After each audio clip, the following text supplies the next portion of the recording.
محترم سامعین کرام، السلام علیکم ورحمۃ اللہ تعالی وبرکاتہ۔ الصلاۃ والسلام علیک یا رسول اللہ وعلی آلک واصحابک سیدی یا رسول اللہ صلی اللہ تعالی علیہ وسلم۔ امید ہے کہ تمام حضرات آپ بخیر و عافیت ہوں گے۔ اللہ تعالیٰ اپنے حبیب صلی اللہ تعالی علیہ وسلم کے صدقے میں ہر مسلمان پر اپنا خاص فضل و کرم فرمائے، آمین۔ سوال آیا ہے کہ حضرت اذان اگر بیٹھ کر پڑھی گئی تو ہوگی یا نہیں ہوگی؟ دیکھیے حضرات، اذان پڑھنا یہ حضور صلی اللہ تعالی علیہ وسلم کے دور سے آج تک دیکھا گیا ہے، کتابوں میں پڑھا گیا ہے کہ اذان جو بھی انسان پڑھتا ہے کھڑے ہو کر ہی پڑھتا ہے۔ حضرت بلال سے لے کر آج تک سب اذان کھڑے ہو کر ہی پڑھتے آئے ہیں۔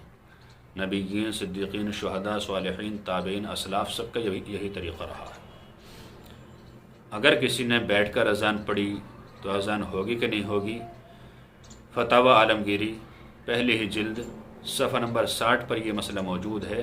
وَيُكْرِهُ الْأَذَانَ قَاعِدًا، یعنی بیٹھ کر اذان پڑھنا مکروہ ہے۔ پتہ چلا کہ بیٹھ کر اذان اگر پڑھی گئی نماز کے لیے تو نہیں ہوگی۔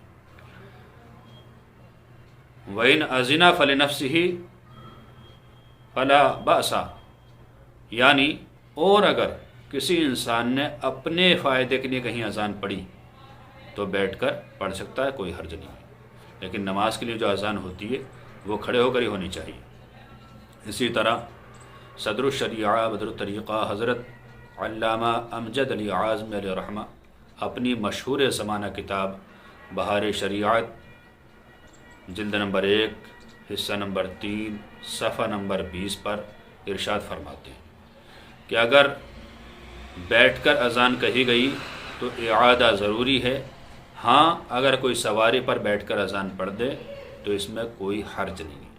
یعنی آپ بتانا یہ چاہ رہے ہیں کہ اگر کوئی انسان سواری پر نہ ہو، مسجد میں جو مائک ہوتے ہیں حجرے میں، ایسی جگہ اگر پڑھے تو کھڑے ہو کر ہی پڑھے۔ اگر اس نے بیٹھ کر پڑھ دی تو دوبارہ پڑھنے کا حکم ہے۔ لیکن کوئی مسافر ہے، سواری پر جا رہا، اونٹ پر، گھوڑے پر جا رہا ہے، اور وہ بیٹھے بیٹھے اذان پڑھ دے تو اس میں کوئی حرج نہیں ہے۔ اللہ تعالیٰ سے دعا ہے کہ اللہ تعالیٰ ہمیں صحیح مسائل شرعیہ سیکھتے رہنے کی توفیق عطا فرمائے۔ السلام علیکم ورحمۃ اللہ تعالی وبرکاتہ، واللہ تعالی عالم بالصواب۔